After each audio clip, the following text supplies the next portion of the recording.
Elle a fait le coup du marteau, avec tous les milliardaires du pays, et finit par le regretter. Ouah, c'est quel travail ça! Une seule nuit, et je suis millionnaire en francs. Ce business est prometteur. Je peux sauver ma famille. Owade prenait un pourcentage substantiel, 40%, sur chaque somme que les clients donnaient à ses modèles. Ama, avec sa beauté captivante et son charme naïf qui séduisait les hommes, trouva un plaisir pervers dans cette entreprise, un mélange d'adrénaline et de pouvoir. Les semaines défilèrent, et elle devint la numéro 1 du groupe. Tous les clients la demandaient, la surnommant la perle du Togo. Elle était douce, attentive, feignant l'intérêt pour leurs histoires de pouvoir et de richesse. Les autres filles, jalouses, murmuraient dans son dos. Elle nous vole nos clients avec son air innocent. Ama et Owade faisaient fortune ensemble. Elle envoyait de l'argent hebdomadaire à ses parents, qui purent rénover leur maison, acheter des semences de qualité, et même inscrire les jumeaux à l'école voisine. Des mois passèrent, Ama accumulant des biens, vêtements de marque, bijoux, un compte bancaire gonflé. Mais la tension avec Owade grandit. Un jour, elle vint se plaindre dans son bureau. Owade, je ne vais plus travailler avec toi. Tu gagnes trop de commissions dans notre dos. Ton pourcentage est exorbitant, presque la moitié. Je peux gérer seule maintenant.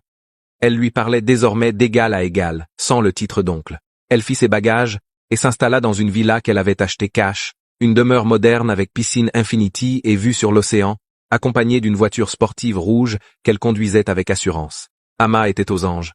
Elle empochait tout, sans intermédiaire. Elle menait une vie de luxe effrénée, plage privée où elle sirotait des cocktails sous les parasols, hôtel 5 étoiles pour des week-ends solitaires, soirées dans des clubs huppés où la musique pulsait comme un cœur affolé. Elle avait tous les contacts des clients d'Owade, volés discrètement de son répertoire, et ne manquait de rien. Manucures hebdomadaires, shopping à Paris via des vols charters, et une garde-robe débordante. Ce qu'Ama ignorait, c'est qu'Owade évitait délibérément certains hommes riches, des individus dangereux, impliqués dans des rituels occultes, des marabouts puissants qui utilisaient la magie noire pour accroître leur fortune.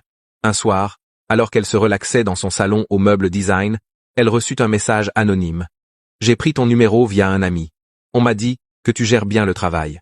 Je te paie 50 000 € pour une nuit. Viens me donner du plaisir dans ma suite au Radisson. » Ama, ébahi par la somme astronomique, accepta sans hésiter, voyant là une opportunité de doubler sa richesse. La nuit fut étrange. Le client, un monsieur mystérieux aux traits anguleux et à la voix grave, insista pour éteindre toutes les lumières, prétextant une préférence pour l'obscurité. Le rapport fut intense, presque violent, et Ama nota mentalement.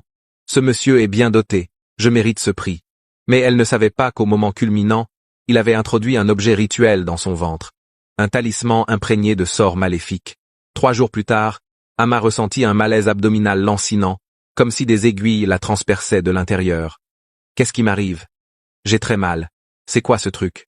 Elle se rendit à l'hôpital privé le plus réputé de Lomé, subissant examens et analyses, scanners, échographies, tests sanguins. Les médecins, perplexes, conclurent. Rien, madame. Vous allez bien. Pas de grossesse. Pas d'infection visible. Pas de tumeur. Être du stress. Prenez ces antidouleurs. De retour chez elle, la nuit fut un calvaire. Insomnie, sueur froide, et une envie irrépressible d'uriner. Dans la salle de bain luxueuse aux carreaux marbrés, alors qu'elle s'accroupissait, de petits serpents visqueux, noirs comme l'ébène, sortirent de son utérus, rampant sur le sol humide. « Jésus! Jésus! C'est quoi ça? » « Un cauchemar !» hurla-t-elle, terrifiée, avant de s'évanouir sur le carrelage froid. Au lever du soleil, Ama se réveilla faible, souffrante, avec des douleurs partout. Peau pâle et tachetée de marques noires inexplicables. Elle semblait vieillir à vue d'œil, ses cheveux perdant leur éclat, ses yeux s'enfonçant dans leurs orbites. Elle consulta d'autres médecins, des spécialistes venus de l'étranger, mais toujours le même verdict. Analyse négative. Vous êtes en parfaite santé physique. Pourtant, chaque matin, les serpents réapparaissaient, causant une agonie insoutenable à chaque expulsion. Désespérée, elle alla expliquer à Owade, lui donnant le nom du client. Il fut horrifié. « Ma fille, tu te vois comme une grande dans cette ville, mais tu as touché à un ritualiste puissant, un de ceux que j'évitais. Je ne sais pas quoi faire pour toi. Va-t'en de chez moi avant que ça ne m'atteigne. » Ama, seule et brisée, ne pouvait plus se taire. Elle rentra au village, amaigrie et méconnaissable, pour tout raconter à ses parents. Le faux business, la prostitution, l'enrichissement, la malédiction. Ils pleurèrent ensemble, admettant leur part de responsabilité. C'est de notre faute. Nous t'avons poussé sans réfléchir, comptant de l'argent sans poser de questions. Pardonne-nous, ma fille. La famille fit le tour des villages voisins, consultant tradipraticiens, herboristes aux remèdes ancestraux faits de racines et de feuilles sacrées, et guérisseurs, invoquant les esprits. Un vieux sage diagnostiqua. Ma fille, ce qui t'arrive n'est pas naturel ou physique, c'est spirituel, un vol de destinée par un ritualiste. Les hôpitaux ne peuvent rien, sans solution, tu mourras lentement. Amma pleurait chaque jour, les serpents continuant leur macabre danse. Son père l'emmena chez des marabouts renommés qui tentaient des incantations avec des amulettes et des bains rituels, mais rien n'y faisait. Un soir, sa mère, pieuse, l'amena chez un pasteur connu pour sa foi inébranlable et ses miracles documentés, le révérend Akoto, dans une église modeste aux bancs en bois usé. Le pasteur, un homme aux yeux perçants, prit la main d'Amma et pria. « Je vois les démons qui possèdent ton corps, envoyés par ce rituel. Pour ta délivrance, tu dois accepter Jésus dans ta vie, renoncer à cette vie de péché, et te repentir sincèrement. » Amma, à genoux, accepta de tout cœur. « Seigneur, je te donne ma vie. Pardonne-moi mes erreurs. » Le pasteur organisa une retraite spirituelle. Ils allèrent dans la brousse isolée, un lieu sauvage où les arbres formaient une cathédrale naturelle, jeûnant 30 jours et 30 nuits, priant sans relâche, lisant la Bible à voix haute. Amma, affaiblie mais déterminée, revenait chaque jour au village pour se reposer, soutenue par sa famille, qui priait avec elle. Au 30e jour, un miracle se produisit.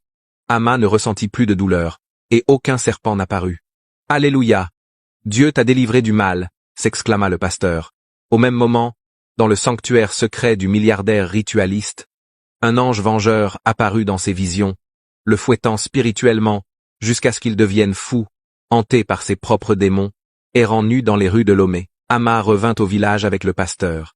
Ses parents, en larmes de joie, remercièrent Dieu et l'homme de foi. Encouragée par sa famille, Amma trouva un nouveau mode de vie.